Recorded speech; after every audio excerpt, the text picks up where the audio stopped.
দর্শক স্বাগত জানাচ্ছি যমুনা টেলিভিশনের নিয়মিত আয়োজন প্রবাসে বাংলাদেশে। বিশ্বের বিভিন্ন প্রান্তে থাকা প্রবাসীদের খবরাখবর নিয়ে আপনাদের সাথে আছি রিশান মাহমুদ। সংযুক্ত আরব আমিরাতে ক্রমেই দীর্ঘ হচ্ছে প্রবাসী মৃত্যুর তালিকা।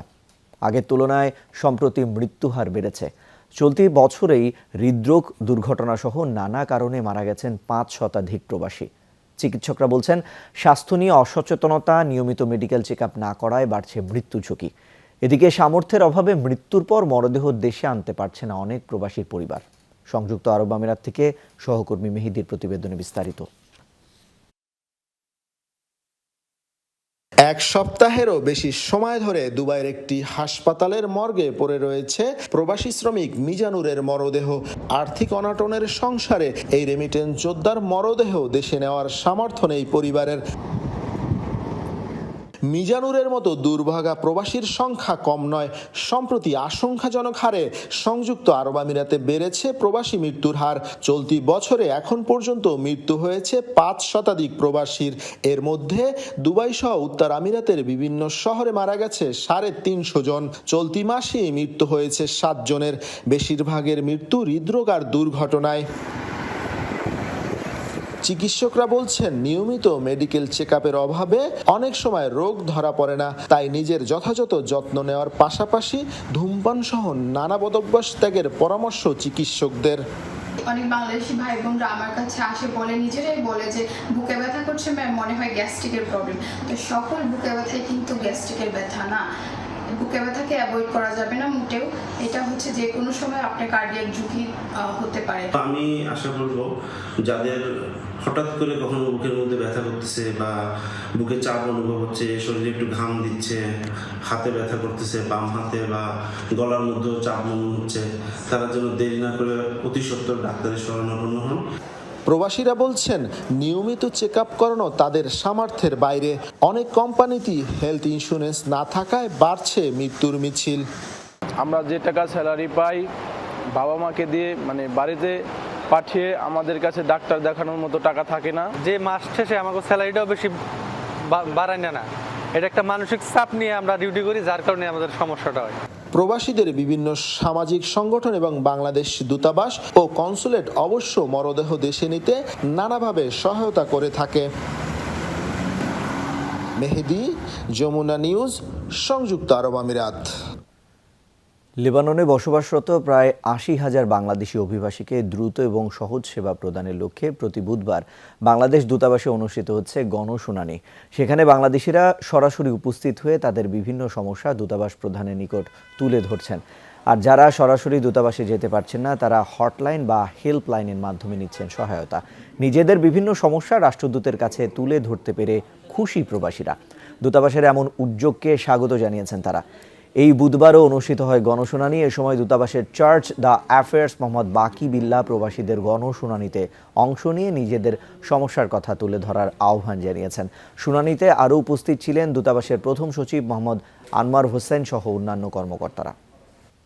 যে সিস্টেমটা চালু করছে, এই সিস্টেমটা যদি সব সময়তে থাকে, প্রবাসীদের আমার মনে হয় না যে আর কোনো কমপ্লেইন থাকবে দূতাবাস সম্বন্ধে। গণশুনানিতে আইসা আমার এত ভালো লাগছে যে আমার সমস্যাগুলির কথা আমি স্যারকে সব ডিটেইলস বলতে পারছি। আমি বিশ্বাস করি এই গণশুনানির মাধ্যমে প্রবাসীরা সরাসরি দূতাবাসের সাথে সম্পৃক্ত হয়ে তাদের সেবাগুলো আরো দ্রুততম সময়ের মধ্যে পাচ্ছে এবং আমরা এই প্রক্রিয়া সবসময় চালু রাখবো। নিখোঁজের 2 দিন পর খুলনার খালিশপুর থানার চরের হাটের ভৈরব নদ থেকে উদ্ধার করা হলো চীনা প্রকৌশলী ওয়াং সিয়াও খুয়ের ভাসমান মরদেহ। শুক্রবার সন্ধ্যায় থেকে নিখোঁজ এবং পরবর্তীতে মরদেহ উদ্ধারের ঘটনায় হতভম্ব তার সহকর্মী সহ পরিচিতরা। পিবিআই বলছে, এটি নিছক দুর্ঘটনা নাকি কেউ জড়িত, বিষয়টি তদন্তের পর নিশ্চিত হওয়া যাবে।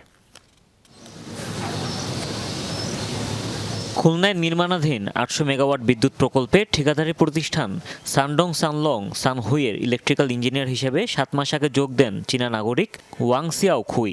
পরিবেশ ও প্রতিষ্ঠানের কর্মকর্তা কর্মচারীদের সাথে খাপ খাইয়ে বেশ ভালোই চলছিল তার।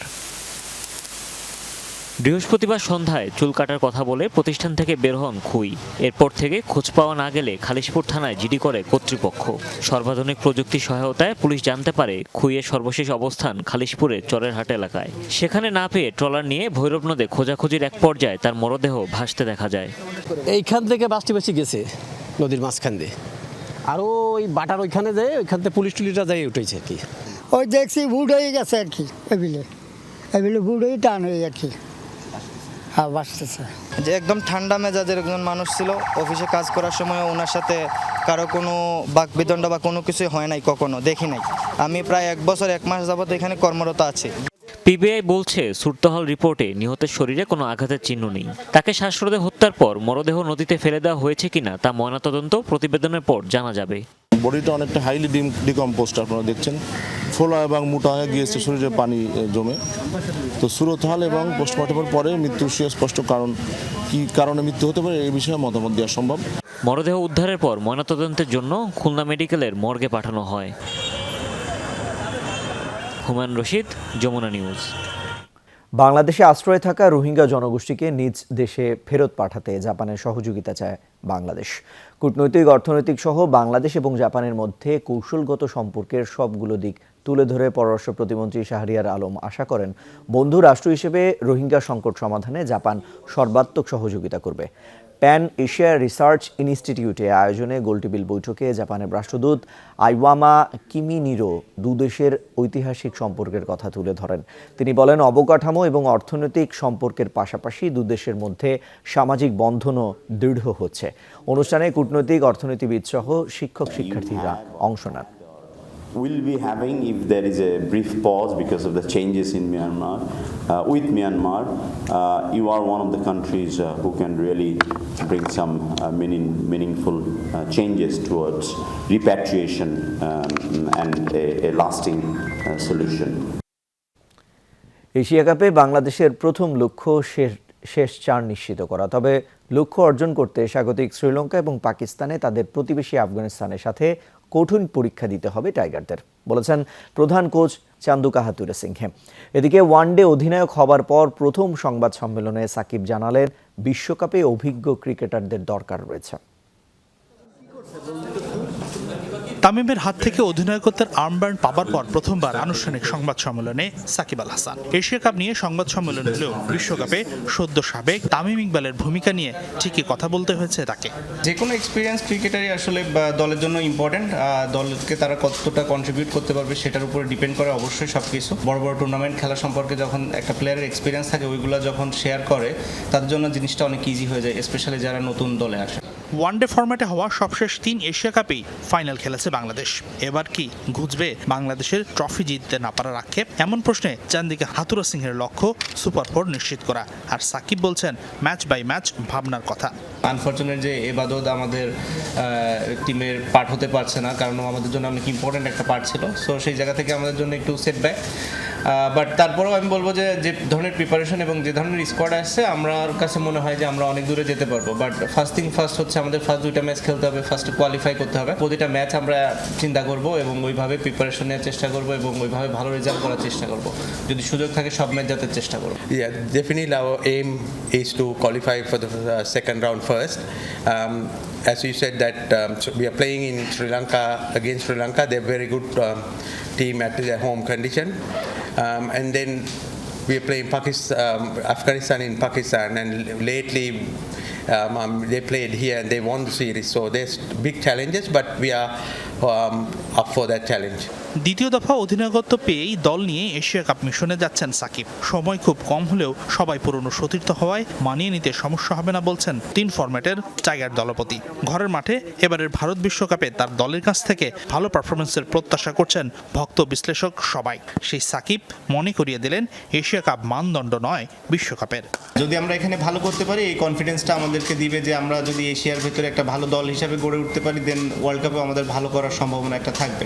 সো সেই দিক থেকে এটা ইম্পর্টেন্ট। বাট এমন না যে এটাতে খারাপ করলে আমাদের ওয়ার্ল্ড কাপের একদম সব আশা নিরাশ হয়ে যাব, আবার এটাতে ভালো করলেও যে সব আশা আরও বেড়ে যাবে সেটাও না। হাসিনুর রহমান, যমুনা স্পোর্টস, ঢাকা। উড়ন্ত বিমানে সন্তান জন্ম দিলেন মিয়ানমারের এক নারী। বৃহস্পতিবার তাচিলেক থেকে ইয়াঙ্গুনগামী মিয়ানমার KBZ ফ্লাইটে ঘটে এই ঘটনা। সে সময়কার একটি ভিডিও এরই মধ্যে ভাইরাল সামাজিক যোগাযোগ মাধ্যমে। এতে দেখা যায় প্রসব বেদনায় কাতরাচ্ছে এক নারী। তাকে সহায়তা করতে এগিয়ে যান আশেপাশের অনেক সহযাত্রী। নিজ নিজ জায়গা থেকে ওই নারীকে করেন সহায়তা। কিছু সময় পর একটি মেয়ে শিশুর জন্ম দেন তিনি। সে সময় ফ্লাইটে কোনো চিকিৎসা সরঞ্জাম এবং চিকিৎসক ছিল না জানা গেছে। কর্তৃপক্ষ জানায় বিমান উড্ডয়নের 20 মিনিটের মাথায় এই ঘটনা ঘটে। শিশু এবং মা দুজনেই সুস্থ আছেন বলে নিশ্চিত করা হয়েছে। পরে তাদেরকে হাসপাতালে ভর্তি করা হয়। যুক্তরাজ্যের লন্ডনে হঠাৎ আগুন ছড়িয়ে পড়ল একটি জনবহুল এলাকায়। ফায়ার সার্ভিসের প্রায় 100 সদস্যের চেষ্টায় নিয়ন্ত্রণে আসে আগুন। পূর্ব লন্ডনে শুক্রবার স্থানীয় সময় সন্ধ্যায় 7 তলা একটি ভবনে এই অগ্নিকাণ্ডের ঘটনার সূত্রপাত হয়। বিশাল এলাকা জুড়ে ছড়িয়ে পড়ে পুরো কালো ধোঁয়া। খবর পেয়ে দ্রুত অভিযান শুরু করে ফায়ার সার্ভিসের কয়েকটি ইউনিট। বিশাল ভবনে আগুন নেভাতে ব্যবহার করা হয় 105 ফুট উঁচু 2টি মই এবং 15টি ফায়ার ইঞ্জিন। প্রাণহানি বা দগ্ধের খবর পাওয়া যায়নি। আগুন লাগার পরই ফায়ার অ্যালার্ম শুনে বেরিয়ে যায় ভবনের বাসিন্দারা। অগ্নিকাণ্ডের কারণ সম্পর্কে জানা যায়নি এখনো। শুরু হয়েছে তদন্ত। ব্রিটিশ মিউজিয়ামে চুরিকাণ্ডে গেল কয়েকদিন ধরেই তোলপাড় চলছে যুক্তরাজ্যে। তদন্তে ব্যর্থতার দায় কাঁধে নিয়ে এবার পদত্যাগ করলেন প্রতিষ্ঠানটির পরিচালক হার্ডউইগ ফিশার। মিউজিয়ামটিতে গেল কয়েক বছর ধরেই লাগাতার চুরির ঘটনা ঘটছে।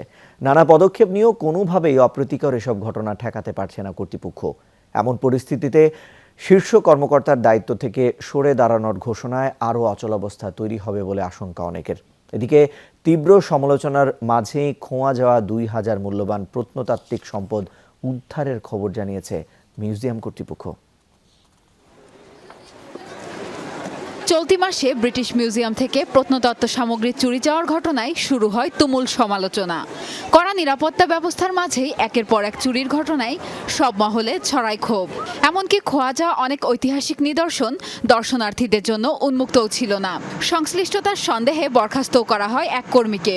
এসব তথ্য প্রকাশের পর রীতিমতো রোষানলে পড়ে কর্তৃপক্ষ। এবার চুরি যাওয়া ঐতিহাসিক নিদর্শন উদ্ধারে ব্যর্থ হয়ে দুঃখ প্রকাশ করে পদত্যাগ করলেন 7 বছর ধরে মিউজিয়ামের পরিচালক হিসেবে দায়িত্ব পালন করা হার্ডউইগ ফিশার। সাময়িক ইস্তফা দিয়েছেন সহকারী পরিচালক জোনাথন উইলিয়ামসও। গত কয়েকদিন ধরে ব্রিটিশ মিউজিয়ামে চুরির ঘটনাগুলো তদন্ত পর্যবেক্ষণ করছি। এটা সত্য যে 2021 সালে চুরির পর সতর্কতামূলক যেসব পদক্ষেপ নেওয়া দরকার ছিল সেগুলো পুরোপুরি নেওয়া হয়নি। এর ফলেই এই সমস্যার মুখোমুখি হয়েছি আমরা। ব্যর্থতার দায় শেষ পর্যন্ত পরিচালকের ওপরই বর্তায়। গেল কয়েক বছর ধরেই ব্রিটিশ মিউজিয়ামে লাগাতার চুরির ঘটনা ঘটছে। বিভিন্ন সময়ে এ বিষয়ে সতর্ক করা হলেও কোনোভাবেই তা ঠেকাতে পারছিল না কর্তৃপক্ষ। 2 শীর্ষ কর্মকর্তার দায়িত্ব থেকে সরে দাঁড়ানোর ঘোষণায় আরও অচল অবস্থা তৈরির আশঙ্কা করা হচ্ছে। তবে পরিস্থিতি স্বাভাবিক করে ফের মিউজিয়ামের প্রতি আস্থা ফিরিয়ে আনার প্রতিশ্রুতি জানিয়েছেন শীর্ষ নেতৃত্বরা। এদিকে চুরির ঘটনা এবং কর্মকর্তাদের পদত্যাগ নিয়ে তোলপাড়ের মাঝেই সুখবর দিল মিউজিয়াম কর্তৃপক্ষ। বিভিন্ন সময় খোয়া যাওয়া 2000 মূল্যবান জিনিস উদ্ধারের কথা নিশ্চিত করেছেন জাদুঘরের চেয়ারম্যান। প্রিয়াঙ্কা চক্রবর্তী, যমুনা নিউজ। দর্শক, এই ছিল প্রবাসী বাংলাদেশে। এতক্ষণ সাথে থাকার জন্য সবাইকে ধন্যবাদ।